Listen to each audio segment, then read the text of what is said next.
그러니까 중동, 러시아, 서유럽 이렇게 되어 있는 마의 트라이앵글. 이거는 그러니까 러시아는 막아내 견제하고 서유럽은 달래야 되고 중동은 비싼 값 주고 어떻게 그 썩어 빠진 혹은 아주 부패한 혹은 이상한 저기 그 왕정들이랑 잘 지내야 되고 이거 완전히 그 뭔가 좀 살벌한 게임이라고. 이 마의 트라이앵글이라고요. 중동, 러시아, 서유럽 이게 삼각형으로 이걸 떠받들고 살아야 돼요. 미국이. 이거 관리 잘못해서 떠받들지 못하면 폭망하는 겁니다. 그러니까 미국이 아주 저자세로 이걸 떠받들고 사는 거예요. 이라크 아프간전을 그래서 한 거예요. 이 마의 트라이앵글 관리하려고. 이걸 잘못 관리해놨더니 여기서 이게 그냥 사우디와 요 옆에 있는 에집트가 완전히 이슬람 극단주의자 그 온상이 돼갖고 그게 미국 본토를 공격하니까 수많은 군인을 여기 보내가지고 전쟁을 했잖아요. 지금도 안 끝난 전쟁이고. 거기 미군 한 병이 이라크에 주둔하거나 아프간 주둔할 때 미군 한 명당 코스트가 연 11억 듭니다. 한 명당 코스트가. 물론 전사자에 대한 배려, 부상자에 대한 배려, 그 다음에 전투수당, 뭐 특별수당 이거 다 하면 11억 들어요. 100만 달러. 그렇게 해서 수조 원 이상을 써서 이거를 그냥 이때까지 끌어온 거예요. 이거 왜 그러냐면 이거 잘못 따르면 박살나니까.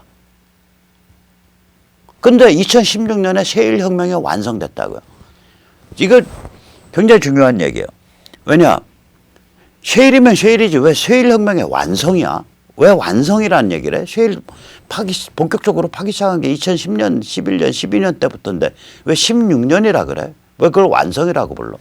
이 해 2016년에 미국의 셰일 오일이 사우디의 거긴 유정에서 파잖아요. 사우디는 유정 오일의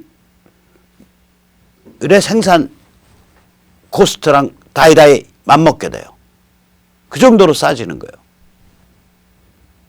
아니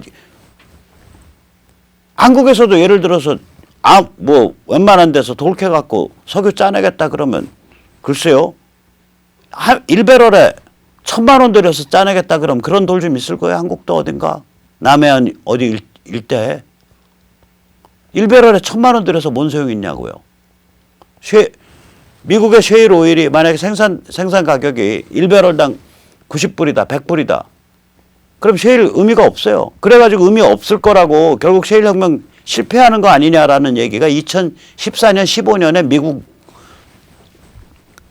그 담론을 지배했었다고요. 근데 그때 그냥 기술 그 장벽을 깨뜨리면서 그냥 2016년이 딱 되면 이게 완전히 이 생산 원가가 사우디 수준까지 배럴당 40달러 수준까지 퍽 낮아진 거예요. 그래 놓으니까 미국은 더 이상 중동 석유 안보를 떠받들고 살지 않아도 돼요. 그러니까 미국이 중동, 러시아, 서유럽을 마의 트라이앵글로 떠받들고 살지 않아도 돼요. 이 힘을 가지고 트럼프 행정부가 눈치 볼 거 없으니까 이스라엘 수도는 예루살렘입니다. 라고 선언해주고 이 힘을 가지고 트럼프 행정부가 골란고원이요. 그 시리아로부터 이스라엘이 빼앗아서 점령하고 있는 땅인데 점령한 지 오래됐고 또 이스라엘 안보에도 필요하니까 그거 이스라엘 영토라고 우리 미국은 인정합니다. 이거 옛날 같으면 생각도 못할 일이에요. 한마디로 중동, 서유럽, 러시아도 보고 너희 까불려면 까불어봐. 거기 불안정해지면 니들이 손해지 내가 손해냐? 물론 나는 내 할 도리는 다 지킬 거야. 내가 할 만큼 지키는데 옛날처럼 니들 받들어 모시고서 거기다 생짜배기로 돈 꼽아넣는 짓은 안 해. 딱 그 입장 표방하니까 서유럽이 나토 분담금을 연 100조 원을 더 내겠습니다 하고 딱 돈을 갖다 바치잖아요. 사우디가 알겠습니다.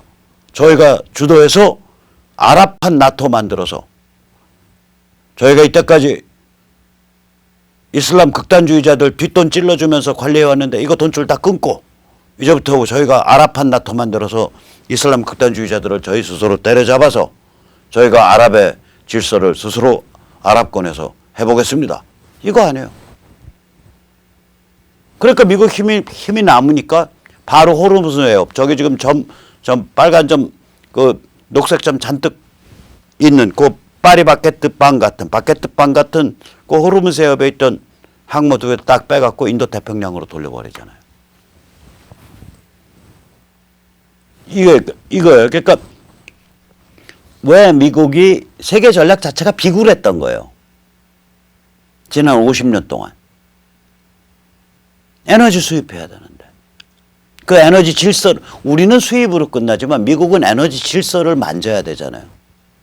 예를 들어서 사우디아라비아의 아람코, 석유 생산해서 수출하는 아람코가 회사 이름 자체가 아메리카 컴퍼니예요. 코퍼레이션이에요. 그래서 아람코예요. AR은 아라비아에서 나왔고요. AM은 아메리카에서 나왔다고요. 그러니까 아랍 아메리카 회사란 뜻이에요. 그게. 그러니까 깊게 손을 넣어서 저 석유 안보를 지켜내야 된다고요. 지켜냈었어야 돼요. 지금은 우리 할도리만큼만 지킬게, 나머지 지키고 싶은 사람들 다 여기다 자기 자원 넣고 자기 각오 밝혀서 이거 같이 지키자고. 이런 게 상대적으로 자연스러워진 거예요. 그러니까 에너지에 대한 굴종적인 상태를 벗어났다고요. 이젠 자기의 그 고려사항 자체가 좀 더 가치지향적이고 좀 더 원칙적일 수가 있게 된 거예요. 그러니까 중국이 참 시진핑이가 머리 안 돌아간 짓 한 거예요. 진짜로. 죽을 자리의 짓을 했어요. 저게 미국이 에너지를, 그러니까 중동 석유를 머리에 이고 받들어 모시고 살아야 되던 상태로부터 50년 만에 해방됐다라는 게 무슨 의미인지 시진핑이 감을 못 잡은 거예요. 이 중동 석유를 머리에 받들어 모시고 살려면요, 마치 북한 사람들이 김일성 빠치 머리 위에 받들어 모시고 살잖아요. 똑같은 거예요. 미국은 북한 사람은 김일성 빠치를 머리에 받들어 모시고 살아야 되지만 미국은 중동 석유를 머리 위에 받들어 모시고 사는 거예요. 그러면 중동만 받들어 모시냐? 중동을 둘러싼 서유럽, 중동을 둘러싼 러시아, 이 마의 트라이앵글을 받들어 모시고 사는 거예요. 이게 미국의 석유 안보 강박증이 작동하는 거예요. 그거 외에는 아무 중요한 게 없는 거예요. 그게 제일 중요한 거예요. 극단적으로 말하면. 그러니까 가치나 원칙을 다른 걸 생각할 겨를이 없는 거죠. 그 석유에 매달려서 사는 거예요, 그냥. 그러니까 이게 살벌했던 거라고요. 이게 여기로부터 해방된 거예요. 그런데 아까도 말씀드렸지만 소통 조건이 근본적으로 바뀌니까 보수화되는 데다가 여기로부터 해방돼서 이제 가치와 원칙 중심으로 좀 다른 전략을 가지고 살아야겠네 하고 보니까 이게 딱 이제 말하면 좀 그렇게 해서 딱 악유가 맞은 거, 악우가. 그러니까 해체해서 보수로 확 가는 거라고 이게. 그러니까 살떨리는 세계 전략이 나오는 거죠. 중국에 대해서 말이 쉬워서 그렇지 8,000불 두당 8,000불이 8,400불 정도 되는 G2 국가 인구 14억 명짜리에 대해서 야, 너 자유화해. 너 자유화해. 너 지금 조지 오웰 동물농장 다시 돌아가는 버전이냐? 너 초식이 무슨 초식이야? 임마 정신 차려. 이거 아니야. 두 번째. 야, 너 무슨 일로 일대?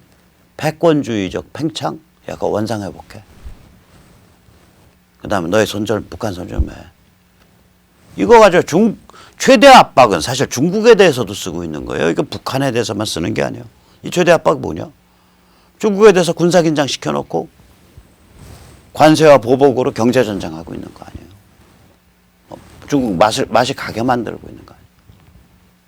거기다가 중국을 대행해서 시진핑 전체주의 반동을 대행해서 핵과 ICBM으로 도발을 해온 북한에 대해서 접수해서 자유조선으로 급속 발전시키고 한반도 전체를 자유세계, 미국 중심의 질서 안에 집어넣겠다. 그리고 그런 일이 벌어지면 중국에 대한 심리폭탄으로 작동할 거다. 이 게임을 펼치고 있는 거라. 살 떨리는 거죠. 자, 그런데 이렇게 되는데 우리는 지금 50년 동안 우리의 정신은 어떠냐? 일단 50년 동안요, 5, 60년 동안 우리 가서 다 미국서 배워오잖아요.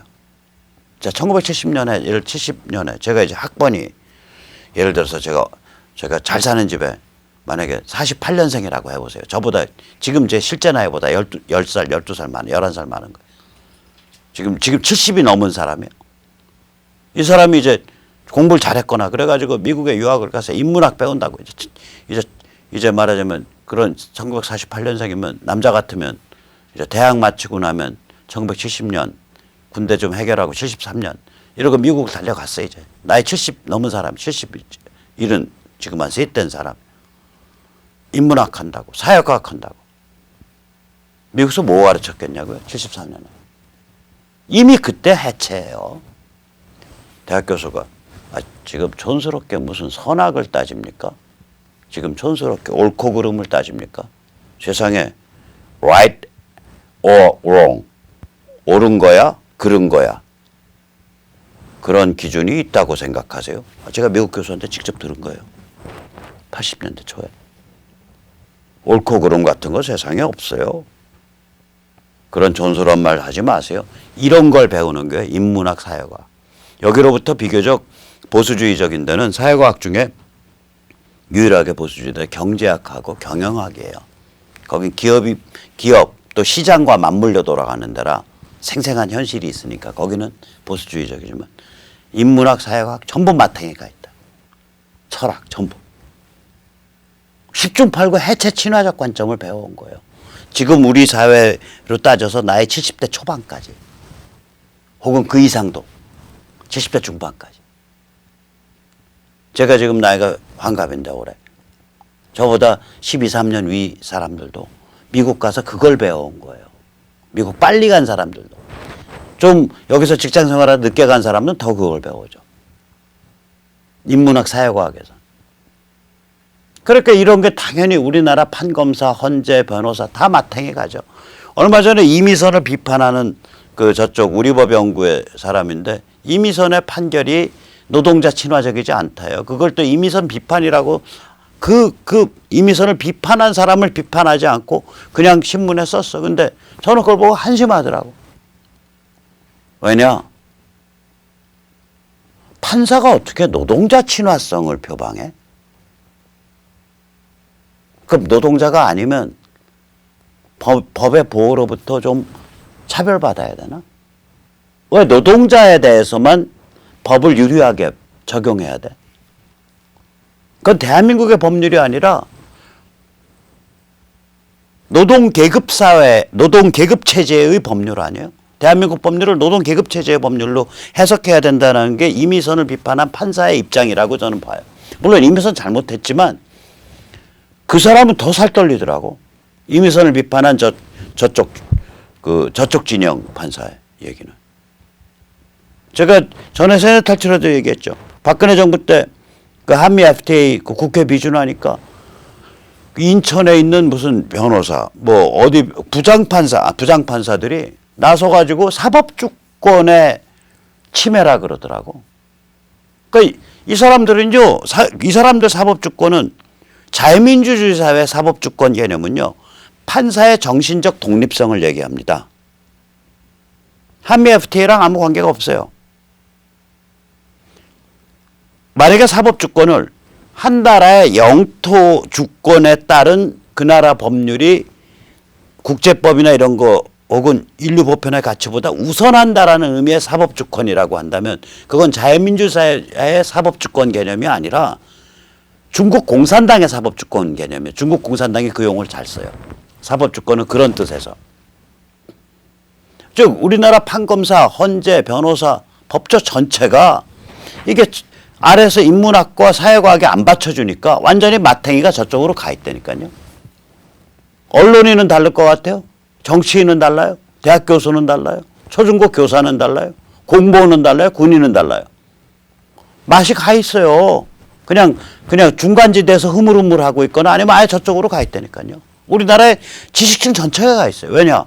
50년 동안 미국서 배워왔는데 미국이 맛이 가 있었는데, 그러니까 이게 우리 사회는요, 어디를 둘러봐도 정신이 해체돼 있고 인재가 부족해요. 제가 만약에요, 우리 사회 인재가 디글디글했으면 저 정당운동 바로 했습니다.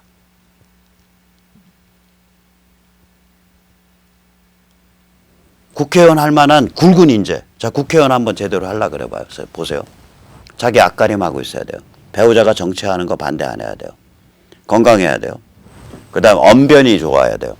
사고가 우리 눈에 찰 정도로 사고가 딱 이 각이 서서 정신이 무장돼 있어야 돼요. 이런 여러 가지 조건을 만족하는 사람이 있겠냐, 이거 있겠냐. 별로 없어요. 그런 사람들이 만약에 전국적으로 레이더 딱 돌리면 이 정치 교양과 정치 사상이 중무장돼 있고 제대로 무장돼 있고 이 수입과 지출에 있어서 자기 앞가림을 하고 있고 배우자가 정치하는 거 반대 안 하고요. 요번에 오세훈이 같이 개상스럽게 저는 창원 선거 떨어진 거 오세훈이 때문에 떨어졌다고 봐요. 노회찬 뇌물 먹고 죽었다. 아니, 노회찬이 뇌물 먹고 죽은 사람 뭐 이렇게 표현하면 안 되는 거예요. 이런 식으로 표현해야 돼. 대신에 여러분, 노회찬이 누구입니까? 2006년 1심의 사건 터졌을 때 민노당을 뛰어나오면서 1심의 관계자들, 그 흉악한 간첩만 관계자들을 간부를 제명시키지 않는 민노당과 같이 할 수 없다. 나는 종북이 아니다. 라고 뛰어나온 사람 아닙니까? 참고로 노회찬이 종북이란 단어를 제일 먼저 쓴 사람 중에 하나예요. 2006년에. 제일 먼저 썼어요. 그 사람이. 노회찬 심상정이. 여러분, 노회찬은 이렇게 종북을 제일 처음 공격한 사람입니다. 그런데 여러분, 이제 제가 오세훈을 흉내내서 오세훈이라면 이렇게 연사를 했었어야 된다 이런 거예요. 그런데 여러분, 노회찬이 누굽니까? 정치권을 전부 종북 친북이 장악하고 있으니까 결국 종북을 제일 먼저 공격한 사람임에도 불구하고 다시 거기랑 타협해서 심지어 그 앞에 무릎 꿇고 그 덕에 국회의원을 했다고 하고밖에 판단이 안 되는 거 아닙니까? 이 얼마나 비극적인 일입니까? 그렇다면 여러분, 누가 노회찬을 죽인 겁니까? 노회찬을 뽑은 여기 선거구 바로 여러분들이 노회찬을 죽인 겁니다. 만약에 그 사람이 국회의원이 아니었다면 저렇게 아깝게 일찍 숨지지 않았을 거 아닙니까? 여러분, 이번에는 제발 사람 살리는 방향으로 투표하세요. 말을 이렇게 해야지. 노회찬 돈 먹고 자살한 사람 이래버리면은 이 사람 심금을 못 파고들고 여러 사람들을 굉장히 빈정상하게 만든다고요. 자, 그럼 다시 돌아가자고요. 이렇게 말 좀 제대로 할 줄 알고 생각 똑바르고 앞가림 할 줄 알고 기회가 있고 원칙이 있고 배우자가 정치하는 거 반대 안 하고 이런 조건을 충족하는 선수가 몇 명이나 있겠냐고요. 하나 충족하면 나머지 충족 안 돼. 나머지 서너 개 충족하면 나머지 두세 개 안 돼. 인재가 부족한 거예요. 이게 왜 그러냐? 50년 동안 사람이 안 자라나왔어요. 이거 인정하고 시작해야 된다.